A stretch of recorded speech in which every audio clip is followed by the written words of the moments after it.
Hi, I'm Nikki from Teaching Autism, and welcome to the Autism and Special Education Community Podcast. Are you an autism or special education professional? Are you a teacher or therapist looking for support and new ideas? You may even be a parent, family member, or carer.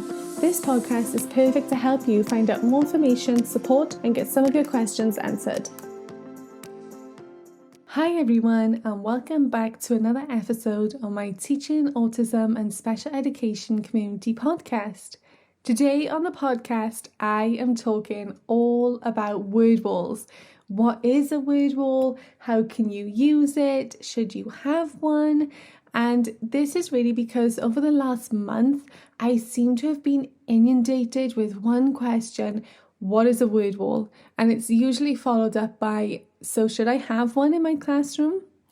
So today I'm going to talk all about the benefits of having a word wall, but I want you to bear in mind that you should only get a word wall if you're going to use it.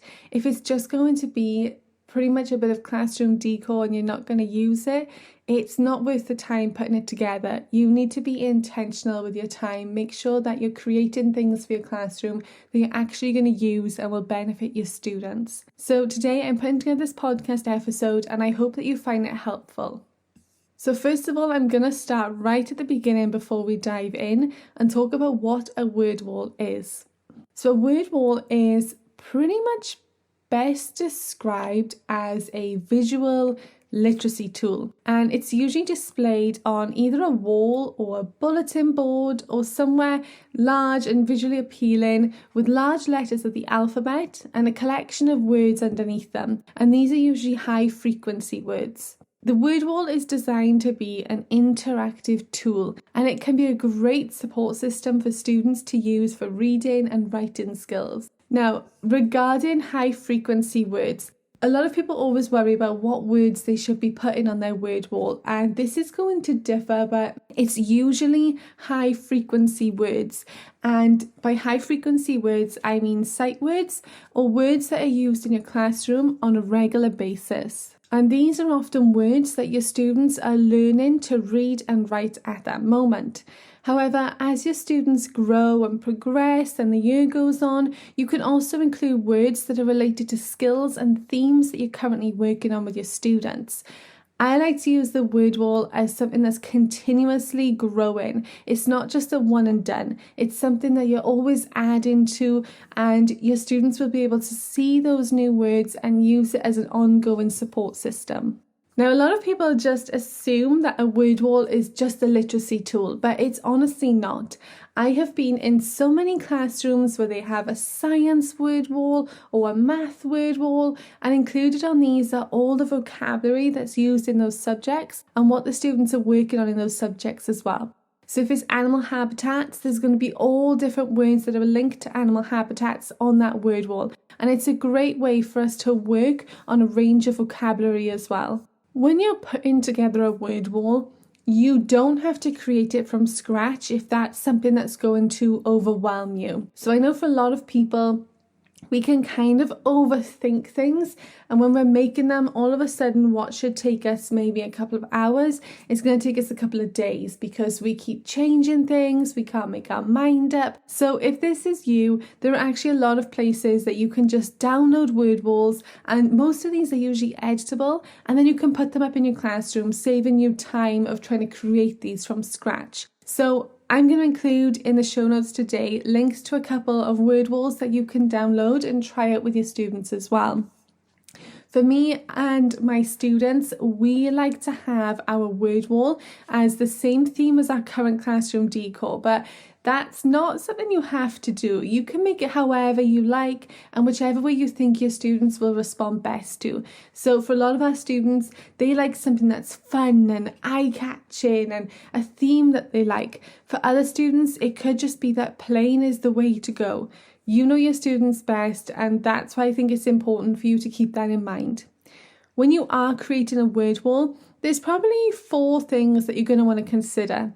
So first of all, where are you going to put it? You're going to want a large space of wall or maybe a bulletin board to use to display it. And you don't want it to just be able to fit the words that you're going to include now. You want it to have room to grow because this is going to be something that's continuously growing. You're also going to want a title for your word wall. If you don't give your word wall a title and you never refer to it as the word wall with gestures and talking about it, how are your students going to know what the word wall is? I love to have titles on things all around the classroom. It's just an extra visual, and also it's that extra little bit of vocabulary that we are getting our students exposed to as well. You're also going to want flashcards for each letter of the alphabet. And then you're going to want flashcards with high frequency words on to place under the letters of the alphabet. So for example, am is going to go under A, the is going to go under T. And in the show notes as well, I'm going to put a little example of the setup that we have of our word wall. We recently done a camping themed one. That was a huge hit, and you can head over and check that out. So why should you have a word wall? So like I said at the start of this podcast episode, I would only get a word wall and take the time to put this together if you intend on using it. If you're going to make it look fantastic at the start of the year and then never use it and it still looks the same at the end of the year as it did when you first put it up, it's a waste of your time, and we don't have endless amounts of time. We need to be intentional with our time. We need to use it to make sure that we're using and creating things that are going to have a long-term beneficial effect for our students and help them with their education. So before you make your decision on whether or not you're going to have a word wall, let me just discuss some of the benefits of having a word wall in your classroom. So first of all, the word wall gives your students a place to go to use as a reference for working on their reading and writing skills, but also their spelling. Have you had students come up to you and say, Miss, Sir, how do I spell? And then they give you a word. Instead of you just being able to spell it or encourage them, you can just say to them, you know what? I think that's on the word wall. Why don't you go see if you can find it? Instantly, they're using the word wall. They're scanning through the different vocabulary. They're trying to find the initial letter that it starts with and then find that word. Then they're going to be able to see the word, read the word, sound it out, and use it as a guide for spelling. Instantly, all those things are getting your students to become more independent learners. And after a while of using this, you're going to slowly start to encourage them to be able to go to that word wall before they come to you for help. The word wall is also great for reflection and the chance to go over high frequency words that they've already been taught. Students, once they learn a word, they still need to be exposed to it. You can't teach it as one and done. You still need to be able to have them going over these words, so the word wall is a great place for this. The word wall is also a great way to help your students see similarities and differences in words. You can also have a lot of fun with the word wall and play different games and activities. Your students can hunt out words, they can use their fingers, they can use pointers.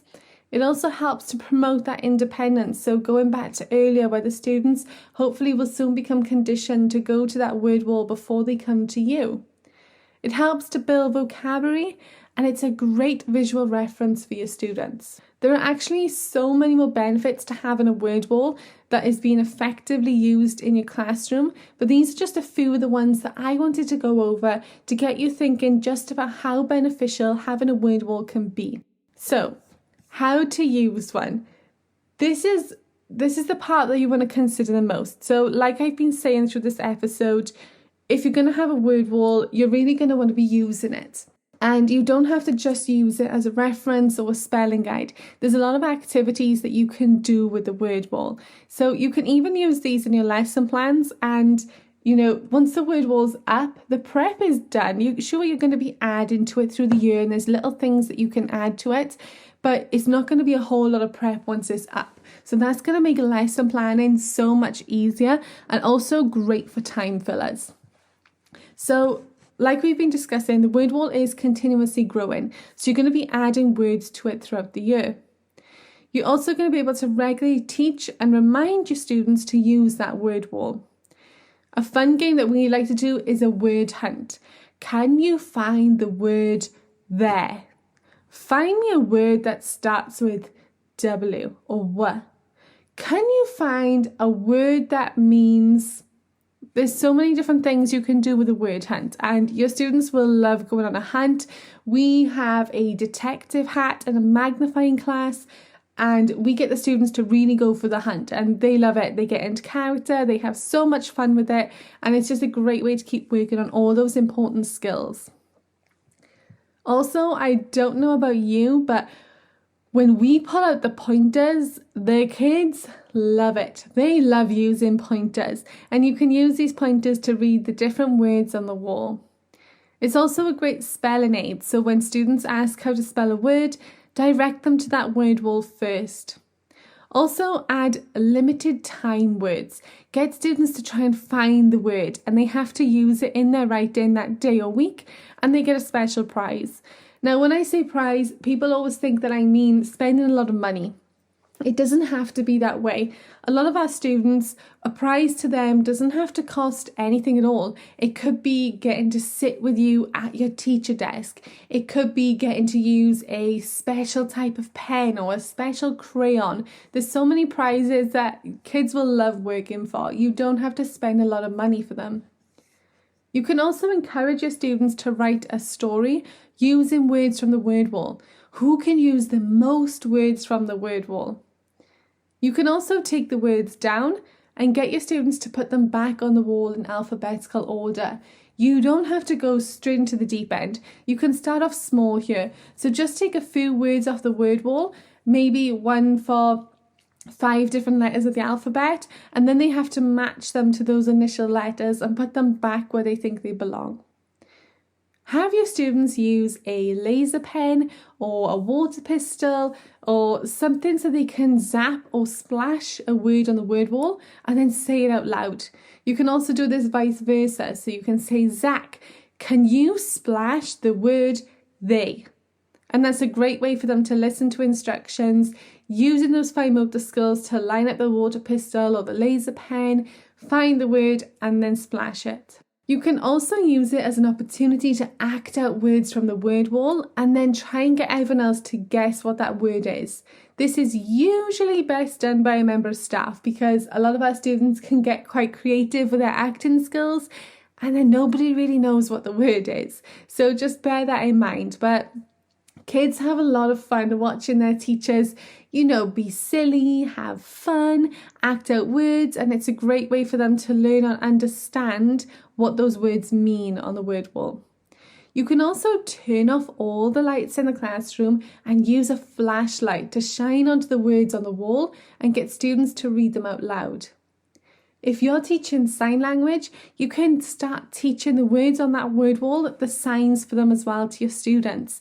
And then you can use that backwards. So you can use it again like the acting out activity, but instead we're going to do backwards and we're going to sign a word and then they have to find the word. So first of all, we've taught the word, then the sign. Now we're teaching the sign and they have to find the word. You can also use mystery words. So choose one word from the word wall. And then you're going to give your students clues about this word and they have to try and guess what the mystery word is. Magazine, newspaper and catalogue hunts are also a lot of fun. Give your students a magazine or a newspaper, a catalogue, a printout and ask them to find as many words from the word wall on that page as they can. So those are just a few of my favourite activities that we like to use with the word wall. I would love for you to head over to the show notes today, leave a comment if you have a word wall, if there's any fun activities that you use on your word wall, and let us know so that we can all continue to learn from each other. I hope you found this podcast episode all about word walls helpful. If you have a spare few minutes, I would love for you to leave us a review on this podcast so that I know I'm providing you all with the best possible information. Thank you all for listening today, and I will speak to you again soon.